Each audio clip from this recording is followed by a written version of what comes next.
Fikri Armansyah menjelaskan tentang definisinya, dan saya sendiri akan menjelaskan tentang apa itu APBD dan akan menjelaskan juga APBD Jatim atau APBD Jawa Timur. Langsung saja kita ke Fikri Armansyah yang berperan dalam menjelaskan APBN. Oke, saya di sini akan menjelaskan tentang pengertian APBN. APBN atau anggota pendapatan dan belanja negara adalah suatu daftar rencana seluruh pemerintah dan juga pengeluaran negara dalam upaya mencapai suatu tujuan. Umumnya rencana APBN akan dibuat untuk kurun waktu 1 tahun. Jadi pemerintah mempunyai rencana pengeluaran dan pemasukan untuk mencapai suatu tujuan yang umumnya hanya dibuat 1 tahun, kurun waktu 1 tahun. Dan di dalam APBN ini ada sebuah data tentang pengeluaran dan pemasukan untuk mencapai suatu tujuan. Tetapi contohnya pemerintah mengajukan RAPBN untuk ke DPR untuk membuat jembatan, jalan, dan lain-lain. Tetapi jika DPR tidak menyetujui RAPBN dari pemerintah, maka pemerintah akan memakai anggaran tahun lalu. Oke, kita lanjut fungsi-fungsi APBN yang dijelaskan oleh Romadhoni. Oke, terima kasih untuk Fikri Armansyah. Jadi saya akan menjelaskan tentang fungsi-fungsi APBN. Nomor 1, fungsi lokasi. Nah, ini fungsi lokasi.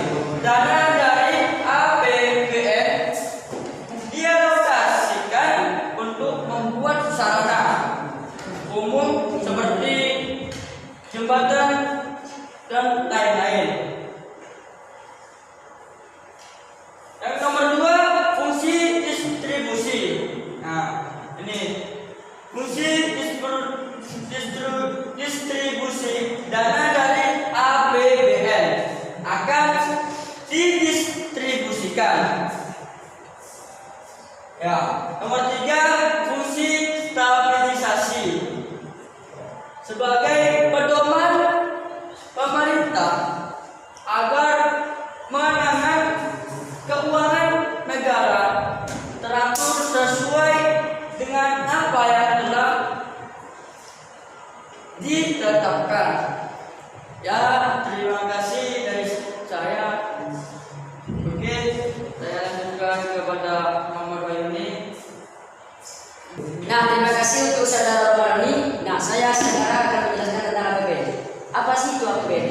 APBD atau yang sering kita kenal yaitu anggaran pendapatan dan belanja daerah adalah suatu rencana keuangan tahunan dari pemerintah daerah yang sebelumnya telah disetujui oleh DPRD.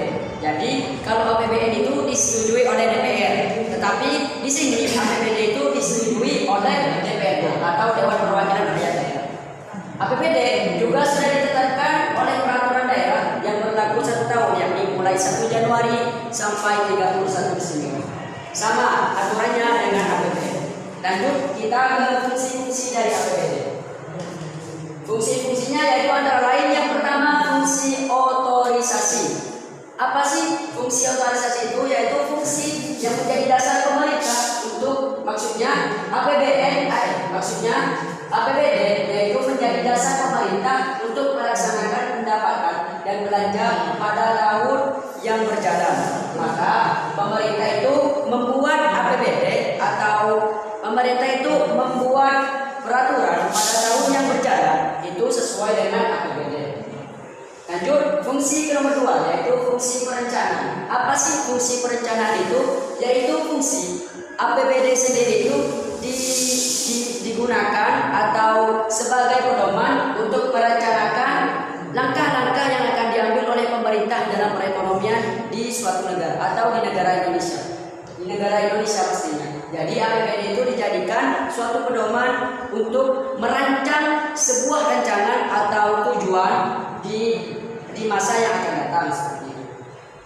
Fungsi yang ketiga yaitu fungsi pengawasan. Jadi APBD itu diawasi oleh pemerintah agar kenapa? Agar nantinya anggaran yang akan dikeluarkan itu sesuai dengan apa yang akan dilaksanakan oleh pemerintah. Misalnya anggarannya itu anggaran pemerintah mengajukan pembuatan jembatan di suatu daerah misalnya. Jadi anggarannya itu akan diawasi nanti apakah anggarannya itu sudah sesuai dengan apa yang akan dilaksanakan pemerintah, yaitu membuat jembatan misalnya, apakah sesuai apakah tidak seperti itu. Yang keempat, nah ini menilai apakah sesuai atau tidak. Yang keempat, fungsi alokasi sama dengan APBD fungsinya, yaitu nantinya anggaran APBD ini akan dialokasikan untuk menjadi sarana umum, misalnya jembatan, jalan dan lain-lain. Fungsi yang kelima,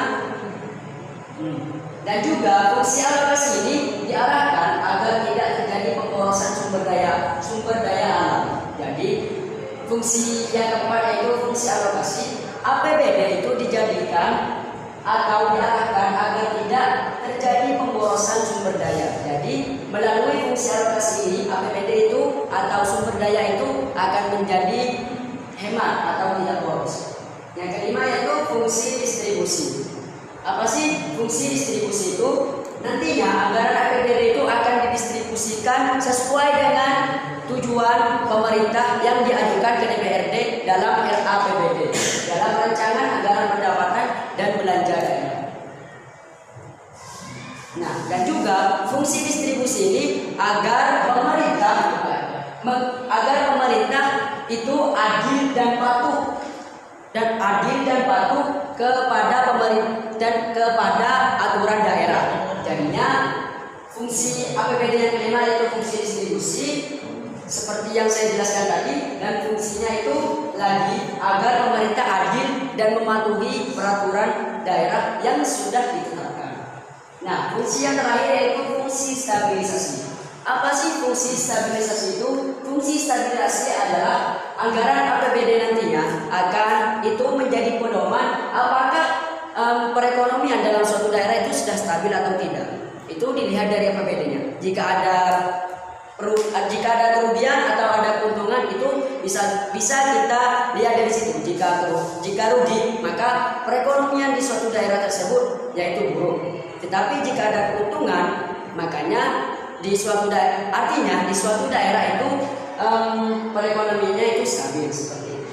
Nah, kita lanjut ke APBD Jawa Timur. Gubernur menjelaskan dalam perubahan APBD Jatim 2019 telah mengalami kenaikan dan penambahan anggaran yang mulanya dari 33.519 miliar itu menjadi 37.985. Jadinya ditambah sebesar 4.465 miliar. Jadi di tahun 2019 alhamdulillah kita provinsi kita yaitu Jawa Timur itu mengalami penambahan anggaran seperti itu. Nah, sekarang ini tabel APBD Jatim pada tahun 2020. Nah, di sini pendapatan daerahnya yaitu 33.287.904.110 rupiah. Yaitu pendapatan daerahnya atau sekitar 33 triliun lebih lah. Sedangkan belanja daerahnya yaitu sekitar 35 triliun. Jadinya ada defisit di sini, yaitu ada kerugian. Kerugiannya itu berapa? Kerugiannya itu sebesar 2.160.912.389.624. Jadi ada kerugian 2 triliun lebih di sini. Yang mana di tahun 2019 anggarannya itu bertambah, tetapi sayangnya di tahun 2020 kita itu mengalami defisit dalam APBD. Jadi itu yang disayangkan oleh kita. Mari kita gunakan jadi saran untuk pemerintah yaitu gunakanlah dana APBD ini sebijak dan sebaik mungkin. Agar kenapa? Agar tidak terjadi pemborosan sumber daya yang mana tadi itu berperan dalam fungsi yang keempat kalau nggak salah, itu fungsi alokasi seperti itu. Jadi kesimpulannya saran dari kami untuk para pemerintah di sana, gunakanlah dana APBD dan APBD